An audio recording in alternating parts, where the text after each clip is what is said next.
öncesi dönemde Kur'an alfabesini öğrenmiş çocuklar ilkokula başladıklarında daha önceden bir dil öğrenmiş olan kimselerin yaşadığı kolaylığı yaşamakta ve Türk alfabesini de pek çok arkadaşına kıyasla daha kolay öğrenebilmektedir.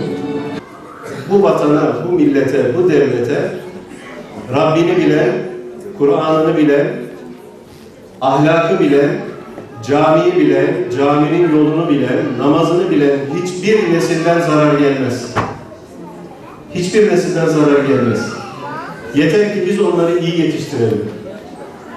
Hocam, benim çocuğum 10 yaşına geldi hala namaz kılmıyor. 30 yaşına geldi hala namaz kılmıyor. Biraz takviye çıkarıp da kendimizi de hesaba çekmemiz lazım tabii. Peygamber Efendimiz Aleyhisselatü Vesselam'ın ben her zaman söylerim. 23 yıllık ömrü hayatında risaletle tebliğ vazifesi verildiği o 23 yıllık peygamberlik hayatında 13 senesini Mekke'de geçirmiştir Efendimiz Aleyhisselatü Vesselam.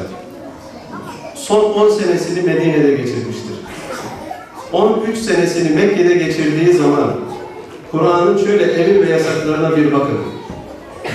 Namaz, oruç, hac, zekat bunların hepsi hicretten ya kısa bir süre önce veya hicretle birlikte Medine'de emrolunmuştur.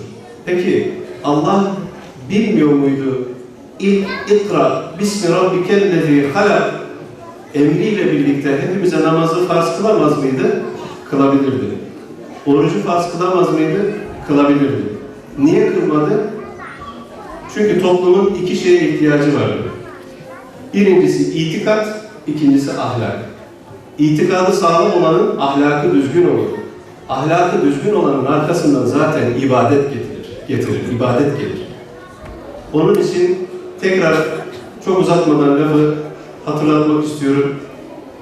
Yeni nesillerimizi, gelecek nesillerimizi lütfen ama lütfen ahlaklı yetiştirelim.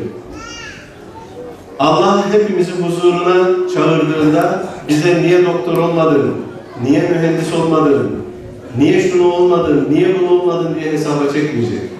Bunlar bizim dünyevi gayelerimiz, hedeflerimiz olabilir. Bunda bir sakınca yok. Ama neden doğru bir insan olmadığımızı, neden Allah'ın ve Resulünün çizdiği yoldan gidip gitmediğimizi soracak Allah. Evvel emirde anne baba bundan çocuğundan mesuldür.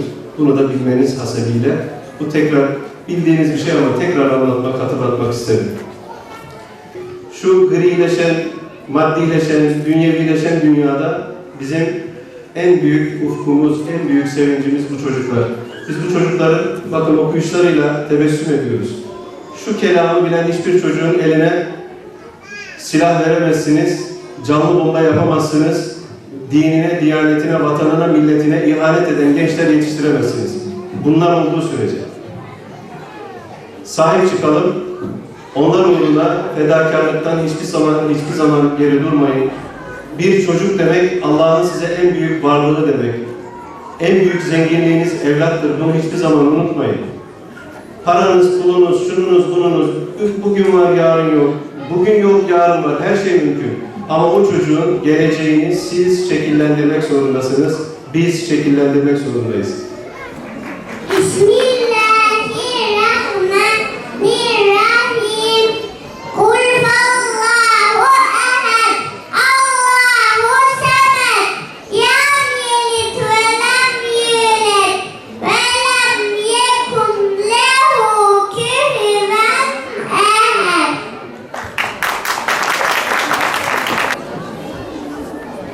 Selamun aleyküm oğlum. Anne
şirketinde.